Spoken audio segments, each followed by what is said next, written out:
পুরো বিশ্ব যখন ইরানে যুক্তরাষ্ট্রের বর্বর হামলার খবর শোনার প্রস্তুতি নিয়েছে, তখন নাটকীয়ভাবে এলো যুদ্ধবিরতির সংবাদ। ইরানের দেওয়া 10 দফা পরিকল্পনাতেই রাজি হলো যুক্তরাষ্ট্র। পৃথক পৃথক পোস্টে আনুষ্ঠানিকভাবে এ তথ্য জানিয়েছে মধ্যস্থতাকারী পাকিস্তান, সেই সাথে একই তথ্য জানিয়েছে ইরান এবং যুক্তরাষ্ট্র। ইসরায়েলের তরফ থেকে জানানো হয়েছে তারাও মেনে চলবে যুদ্ধবিরতি। প্রায় 1.5 মাস ধরে চলা এই যুদ্ধে ইরানেরই জয় দেখছে বিশ্লেষকরা। আজ রাতে পুরো একটি জাতি ধ্বংস হয়ে যাবে। সোমবার নিজ মালিকানাধীন ট্রুথ সোশ্যালে ইরানের উদ্দেশ্যে দেওয়া এক পোস্টে এভাবেই হুমকি দেন মার্কিন প্রেসিডেন্ট ডোনাল্ড ট্রাম্প।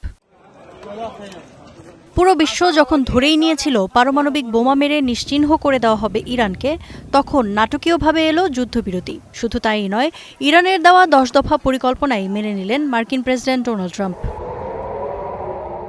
যে মঙ্গলবার ইরানকে নরকে পরিণত করা হবে বলে হুঁশিয়ারি দেওয়া হয়েছিল, সেই মঙ্গলবারই এক পোস্টে ট্রাম্প জানান, যুক্তরাষ্ট্র ও ইরানের মধ্যে সব বিতর্কিত বিষয় সমাধান হয়ে গেছে। নিজেকে মধ্যপ্রাচ্যের প্রতিনিধি আখ্যা দিয়ে দাবি করেন, সম্মানের সাথেই সংঘাত সমাধানের দ্বারপ্রান্তে পৌঁছানো গেছে।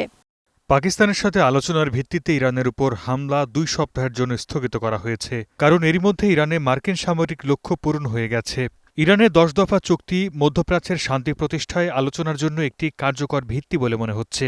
মার্কিন প্রেসিডেন্ট এবং মধ্যপ্রাচ্যের দেশগুলোর প্রতিনিধিত্ব করেও বলতে চাই, এই সংকট সমাধানের দ্বারপ্রান্তে পৌঁছাতে পারা সম্মানের।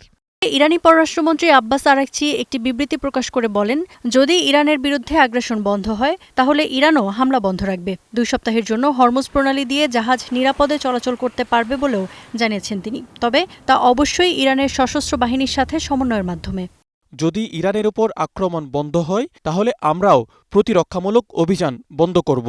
2 সপ্তাহের জন্য হরমুজ প্রণালী দিয়ে নিরাপদ চলাচল সম্ভব হবে, তবে তা ইরানের সশস্ত্র বাহিনীর সমন্বয়ে এবং প্রযুক্তিগত সীমাবদ্ধতাগুলো বিবেচনায় রেখে সম্পন্ন হবে। মধ্যস্থতাকারী পাকিস্তানের প্রধানমন্ত্রীর বিবৃতিতে বলা হয়, যুদ্ধবিরতিতে যুক্তরাষ্ট্র রাজি হয়েছে ঠিকই, তবে এটি যুদ্ধের সমাপ্তি নয়। বিবৃতিতে স্পষ্ট করে বলা হয়েছে, ইরান কেবল তখনই যুদ্ধের অবসান মেনে নেবে যখন 10 দফা পরিকল্পনার নীতিমালা গ্রহণের প্রেক্ষিতে এর বিস্তারিত বিষয়গুলো চূড়ান্ত করা হবে। আগামী 10 এপ্রিল এ নিয়ে ইসলামাবাদে আলোচনা শুরু হবে বলে জানিয়েছেন পাক প্রধানমন্ত্রী। লেবাননও এই যুদ্ধবিরতিতে অন্তর্ভুক্ত বলে বিবৃতিতে উল্লেখ করেছেন তিনি।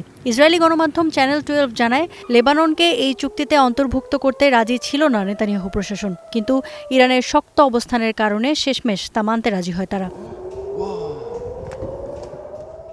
ইফাতিরা, স্টার নিউজ।